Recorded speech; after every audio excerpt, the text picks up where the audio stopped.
Esta predicación hablando de nuestra visión. En Iglesia Local somos una iglesia que busca el reino primero y que busca impactar a nuestra comunidad con el Evangelio de Jesucristo, que trae transformación y alegría a nuestra ciudad. Eso es lo que hacemos, es quien somos, y como dice el pastor David, lo repite cada domingo, nuestro lema es servir es lo que somos. Amén. Así que si eres visita, si es primera vez que estás acá, quiero decirte que eres bienvenido y que esta es tu familia. Amén. Y quiero que te sientas de esa manera. Y esta visión que acabo de hablar o que acabo de mencionar nació aproximadamente hace unos 3 años cuando este movimiento Iglesia Local comenzó. Luego de la pandemia, Dios inquieta el corazón de varios hermanos, junto con el pastor David al frente, para que se metieran en esta tarea o en esta labor de iniciar una iglesia. Y el primer año, cuando ellos recibieron esa visión de parte de Dios, pasó como cuando un fruto brota de un árbol y luego cae al suelo para que otro árbol nazca, ¿no? Este grupo de hermanos, luego de fortalecerse en oración, fueron guiados a dejar el templo en el cual estaban y la cobertura ministerial que ellos tenían para iniciar esta nueva aventura de crear iglesia local. Y justo en este momento estaba en el ambiente la pandemia, el COVID, y muchas iglesias estaban cerrando, muchos templos estaban a causa del temor, a causa de muchas cuestiones, estaban cerrando sus puertas, pero Dios aún en medio de esta situación bendijo a su iglesia y comenzó esta obra de iglesia local. Y al principio fue difícil. Aquí los fundadores que están presentes, yo no fui fundador, pero igual somos parte de la familia. Pero los fundadores que están aquí, saben las situaciones que ellos pasaron. Al principio no había templo, no habían comodidades, no había aire acondicionado, no habían sillas, no habían instrumentos musicales como los que tenemos ahora. Muchas veces tuvieron que reunirse en parques, tuvieron que reunirse en casas y fue realmente difícil al principio de este proceso. Pero nada de eso fue un impedimento para que la obra de Dios avanzara y hace aproximadamente 2 años nos lanzamos como iglesia oficial y pasamos de ser una iglesia que reunía aproximadamente 15 personas al principio, algo así, a ser una iglesia que reúne 100 o más de 100 personas regularmente cada domingo. Y eso es gracias a Dios.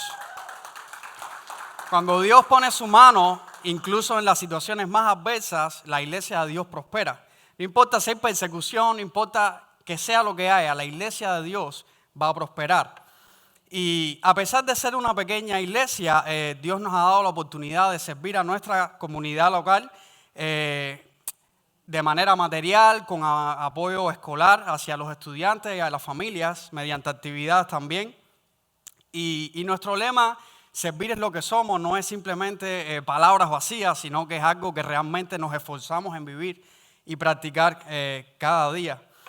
Y a lo mejor te estás preguntando por qué hago este recuento de la historia de nuestra iglesia. Y es que nuestra historia no se ha acabado, sino que solamente acaba de comenzar. Y esta es una etapa donde esta iglesia y la iglesia del Señor en general necesita de algo de nosotros y es compromiso. Y hoy yo quiero estar hablando acerca del compromiso, porque nunca la iglesia de Jesucristo se multiplicó si sus miembros no estaban comprometidos con la obra de Dios. Y es por eso que he decidido titular esta predicación, Acepta el compromiso. Acepta el compromiso. Vamos a orar para que el Señor sea orando y abriendo nuestro corazón. Padre, te damos gracias, Señor. Gracias por este tiempo, gracias Señor por tu palabra, porque es un faro, Dios mío, en nuestras vidas. Gracias Señor porque Dios mío, tú nos guías en medio de las más oscuras tormentas en nuestras vidas, Dios. Y porque, Señor, tu palabra es un puerto seguro, Padre. Te ruego que, Señor, tú abras nuestros oídos, nuestro entendimiento y que cada uno de nosotros pueda irse de aquí, no como vino, Dios mío, sino alimentado por tu palabra.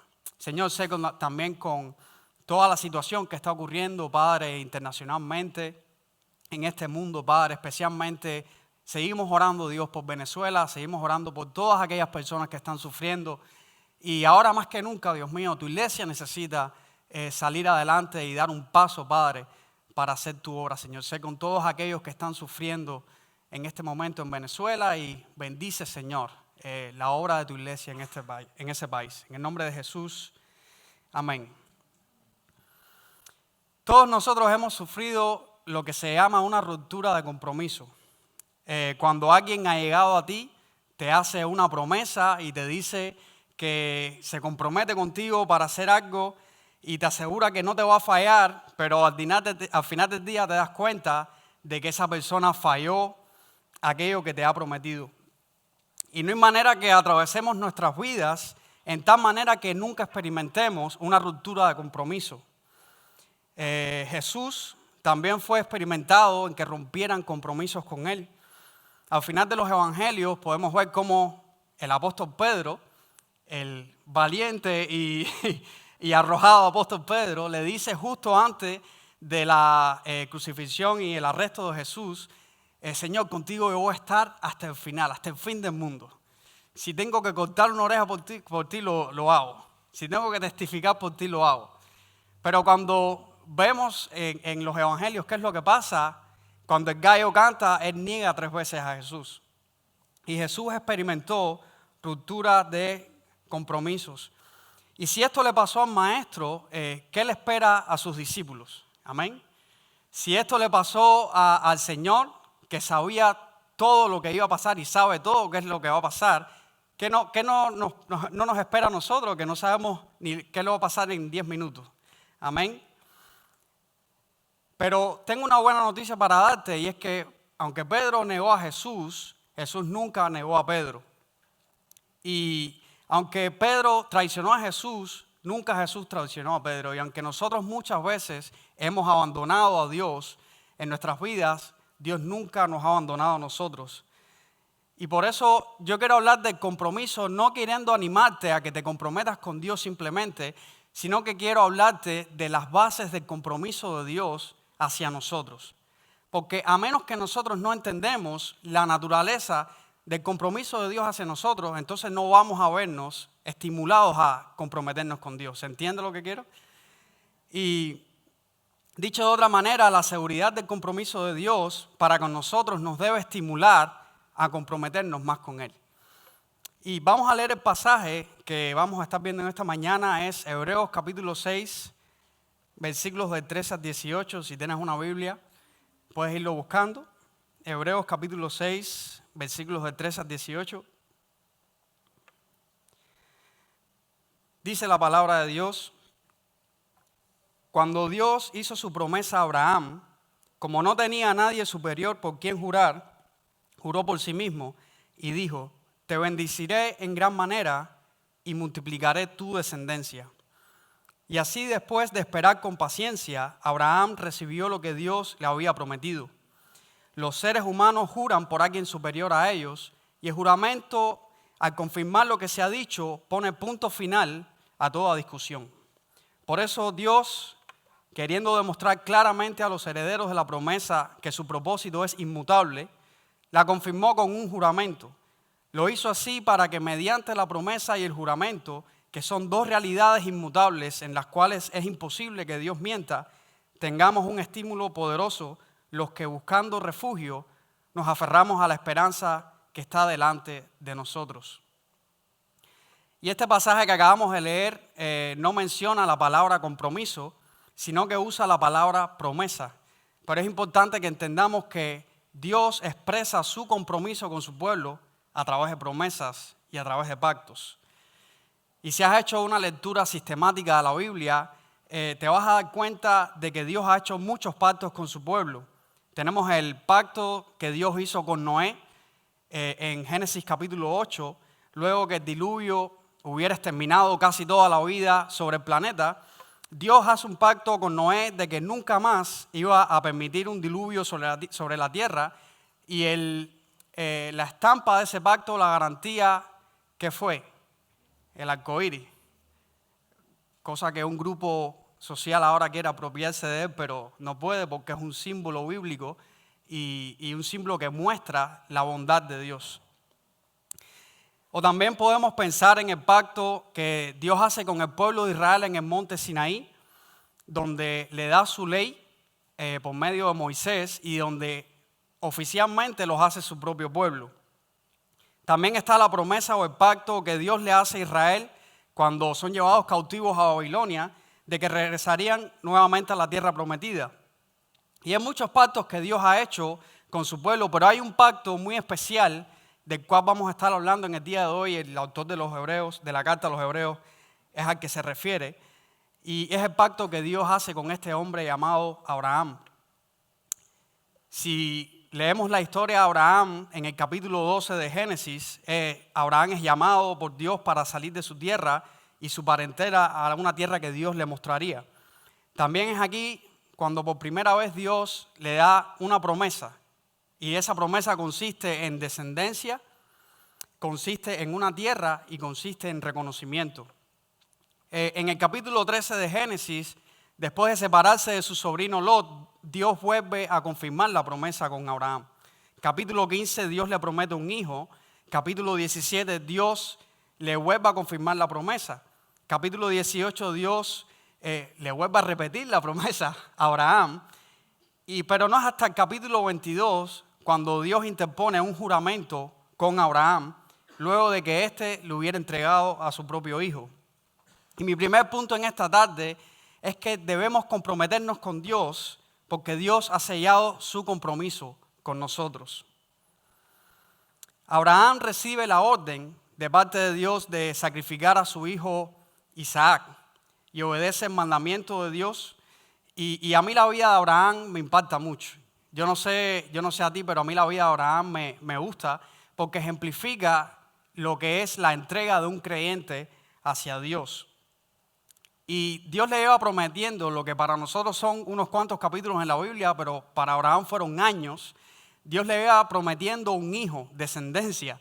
Vas a tener un hijo con tu esposa Sara, porque Sara y Abraham en ese momento eran ya muy viejos y humanamente hablando era imposible que pudieran tener un hijo.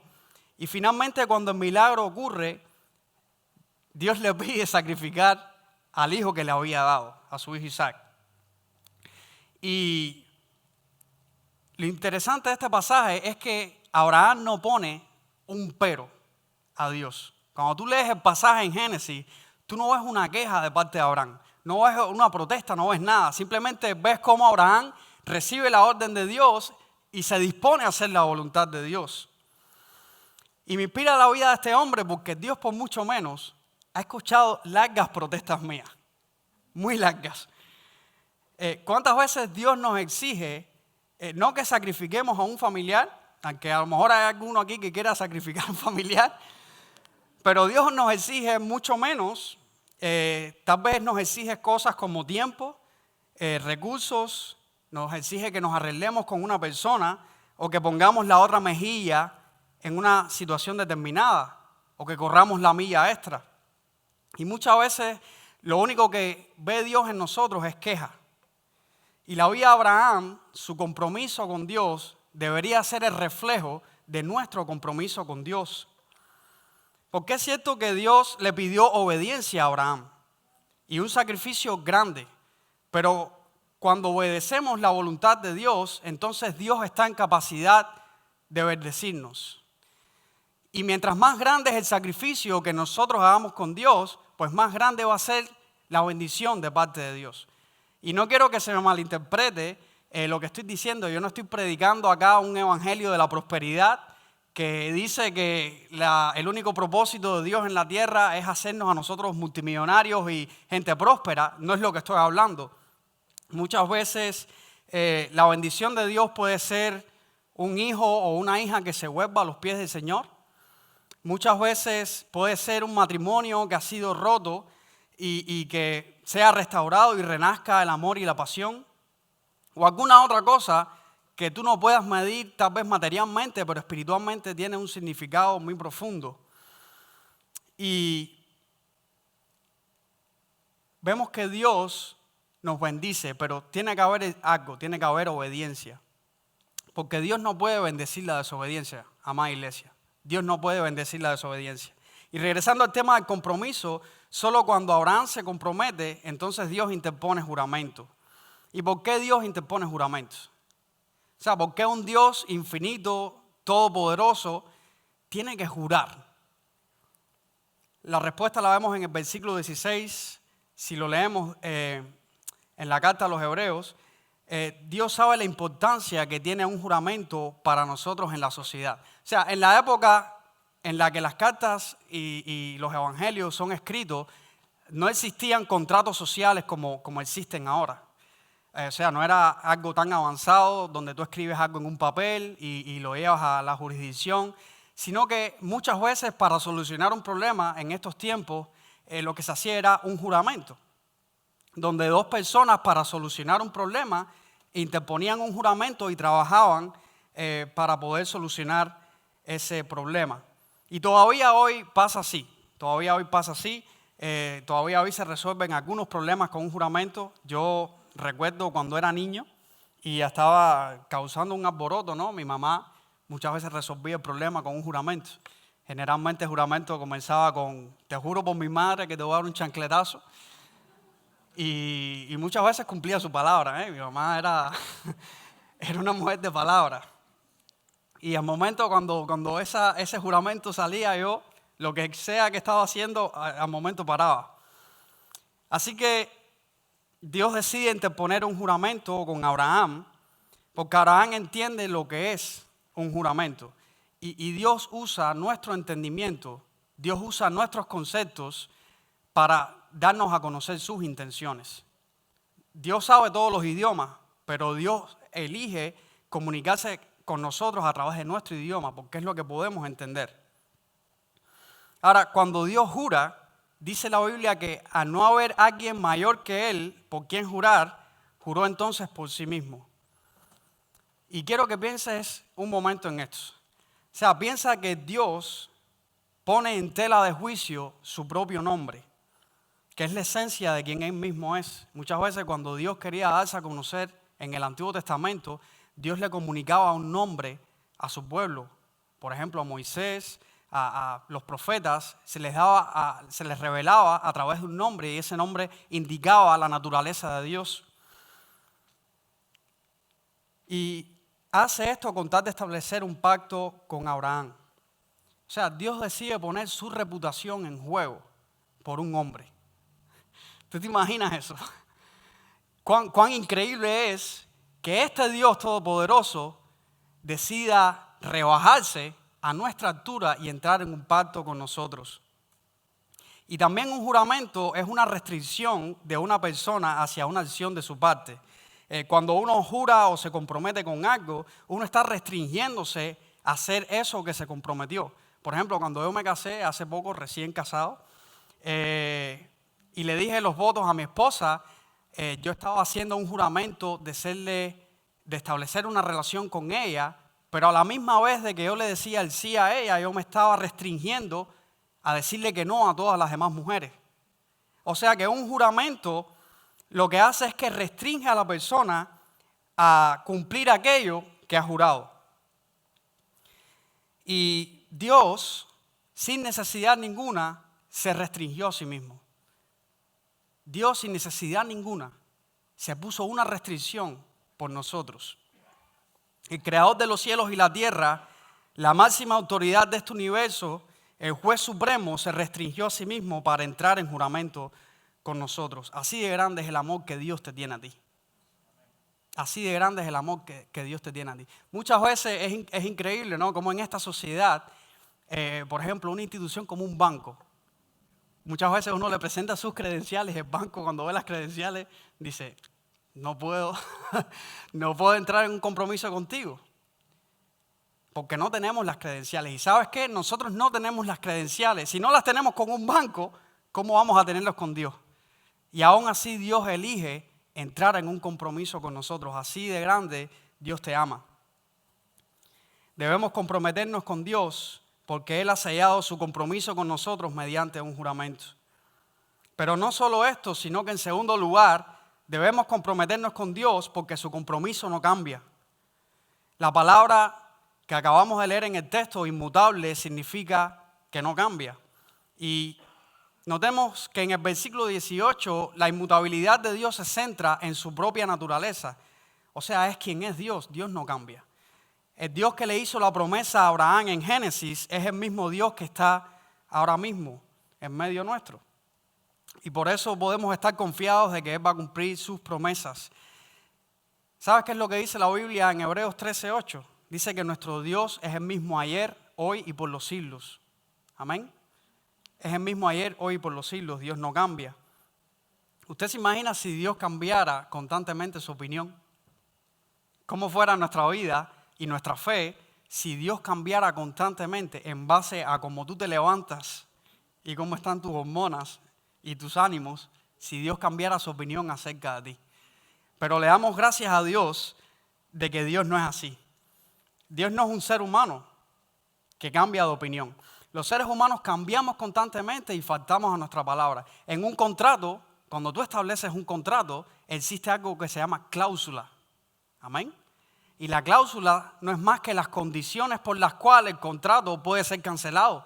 O sea, si una de las partes no cumple con esas cláusulas, pues el contrato se cancela. Pero le damos muchas gracias a Dios que sus compromisos no traen cláusulas. El compromiso que Dios establece con nosotros no trae una cláusula. Las promesas que nos hacen los hombres son condicionales. Las promesas de Dios son incondicionales. Incondicionales. Las personas prometen cuando pueden sacar algún beneficio de ese compromiso. Pero Dios, ¿qué beneficio puede sacar Dios de nuestro compromiso? ¿Qué gana Dios con eso? Hay muchas personas, teólogos y liberales, personas ateos incluso, que dicen, no, Dios necesita nuestra adoración porque si no Dios es alguien triste, se pone triste. Dios necesita a nosotros. Mi hermano, Dios es autosuficiente. Dios existía desde la eternidad, antes que nosotros existiéramos, y Dios va a existir por la eternidad después que nosotros paremos de existir. Dios no necesita de nadie, Dios es autosuficiente. Nosotros necesitamos de Dios. Y le damos gracias a Dios porque Dios no cambia, porque Dios es inmutable. Escucha lo que Dios le dice al pueblo de Israel en Malaquías capítulo 3, versículo 6. Les dice, yo el Señor no cambio. Por eso vosotros, descendientes de Jacob, no habéis sido exterminados. Si piensas en la historia de Israel como pueblo, Israel fue un pueblo que cometió las mismas faltas que cometieron los pueblos que Dios barrió con ellos antes de Israel. Los pueblos de Canaán fueron pueblos idólatras. Israel también fue un pueblo idólatra. Los pueblos de Canaán fueron orgullosos. Sin embargo, la Biblia describe a Israel como un pueblo orgulloso y de dura cerviz. Israel tuvo muchas ocasiones donde como nación llegó a estar en el mismo estado espiritual e incluso peor que las naciones que Dios había erradicado de la tierra. Entonces, si Dios había exterminado naciones a causa de su pecado, ¿por qué existe el pueblo de Israel hoy en día y no existe el pueblo amonita? Porque Dios no cambia, ellos no han sido exterminados. Y porque Dios no cambia, tú y yo estamos aquí hoy. Porque Dios no cambia, podemos tener una fe fuerte, firme, de que sus promesas se van a cumplir. Y en Jesucristo son sí y amén. Por lo tanto, amada iglesia, quiero animarte en esta mañana a que consideres que Dios, si te ha prometido algo en tu vida, Él no va a cambiar.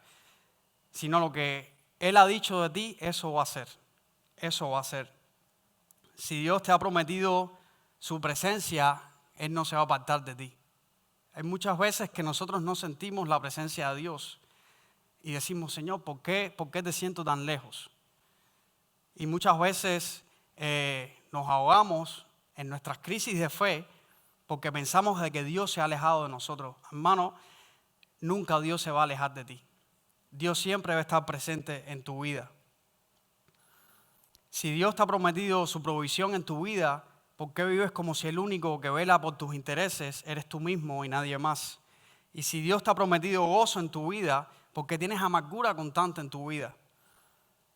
Si Dios ha prometido su cuidado, ¿por qué entonces te afanas cada día con cosas que tú no puedes controlar? Si Dios ha prometido satisfacción, ¿por qué vas al mundo a buscar satisfacción? Aquello que no te puede satisfacer, no te puede llenar. Y si Dios ha prometido libertad en tu vida, ¿por qué todavía estás viviendo con ataduras que ya en Cristo son rotas? ¿Por qué? Dios no cambia y sus promesas son sí y amén. Por eso, amada iglesia, podemos estar seguros de que si Dios lo ha prometido, Dios lo hará. Debemos comprometernos con Dios porque su compromiso no cambia. Ahora, si Dios ha sellado su compromiso con nosotros y su compromiso no cambia, entonces en tercer y último lugar debemos comprometernos con Él porque su compromiso trae seguridad. Y quisiera que la banda, por favor, pasara adelante. El único resultado que Dios espera de nuestras vidas es que tengamos certeza de su compromiso con nosotros. En el versículo 18, si lo notamos, Dios en primer lugar ha querido mostrar más abundantemente a nosotros que lo que Él dijo no va a cambiar. ¿Y con qué propósito? Para que tengamos un fortísimo consuelo que sus promesas se van a mantener. Se van a mantener. A mí me gusta mucho cómo lo traduce la Nueva Versión Internacional. Dice, para que tengamos un estímulo poderoso. Y si tú eres una persona fan de las Olimpiadas, no de estas últimas porque fueron un desastre, obviamente, ni hablar de aquello, pero en las Olimpiadas los atletas necesitan un estímulo para poder competir y para poder ganar. Necesitan esa línea final, están enfocados en eso, es un estímulo para ellos.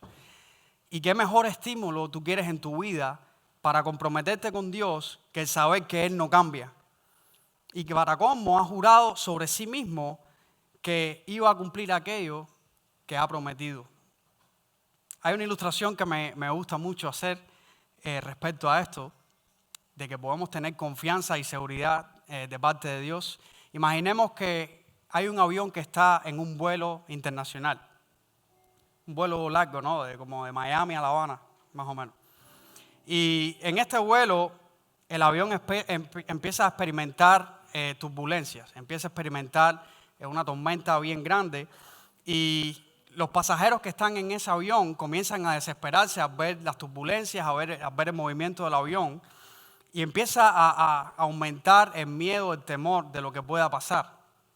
Y en medio de todo este desespero hay un niño en ese avión que se muestra completamente en paz y en tranquilidad. Y la persona que está a su lado le pregunta, oye, ¿cómo tú puedes estar tranquilo en medio de una situación así? ¿Cómo tú puedes tener esta paz? Y el niño le responde, yo puedo tener esta paz y puedo estar tranquilo porque la persona que está piloteando el avión es mi padre.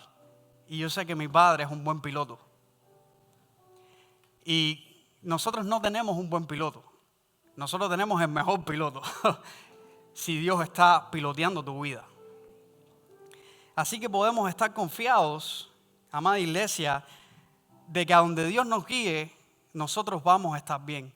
Dios nos va a dar su provisión, Dios nos va a dar su guianza, y aunque muchas veces vamos a experimentar momentos incómodos en esta vida, no es nada comparado con la gloria que Dios te ha prometido, que es la vida eterna.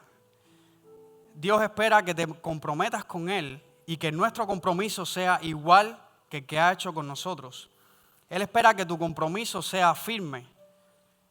Y yo sé que nosotros no somos perfectos. Yo no soy perfecto y muchas veces mi fe no es la misma cada día. Mi carácter cambia, mis emociones cambian. Sin embargo, Dios quiere que seamos hijos que caminemos por convicción y no por emociones. Dios quiere que nuestro compromiso dependa de lo que nosotros creemos y no de cómo nosotros nos sintamos. Es como esa palabra que Jesús le dice a sus discípulos de que había un padre que tenía 2 hijos y este padre le pide a los 2 hijos de que fueran al campo con él a trabajar. Y el primer hijo le dice al padre, sí, yo voy, y al final no va.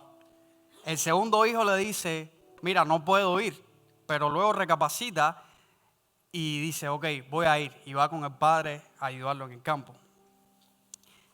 Y Jesús pregunta, ¿cuál hizo la voluntad del Padre? El segundo hijo hizo la voluntad del Padre. Porque Dios no espera un compromiso de palabra, amada iglesia, espera un compromiso de hechos. No basta decir que deseamos comprometernos, sino que tenemos que hacernos disponibles para la obra de Dios. Y yo sé lo que eso significa en el contexto de este país. Casi todos nosotros venimos de otras culturas, de otros contextos donde tal vez teníamos más tiempo de participar en la iglesia, de estar en la iglesia, pero en este país es extremadamente difícil muchas veces participar de las cosas de la iglesia. Yo sé cuán difícil es hacerse disponible para la obra de Dios. Y yo no le estoy diciendo de que usted tiene que morir y vivir aquí en la iglesia.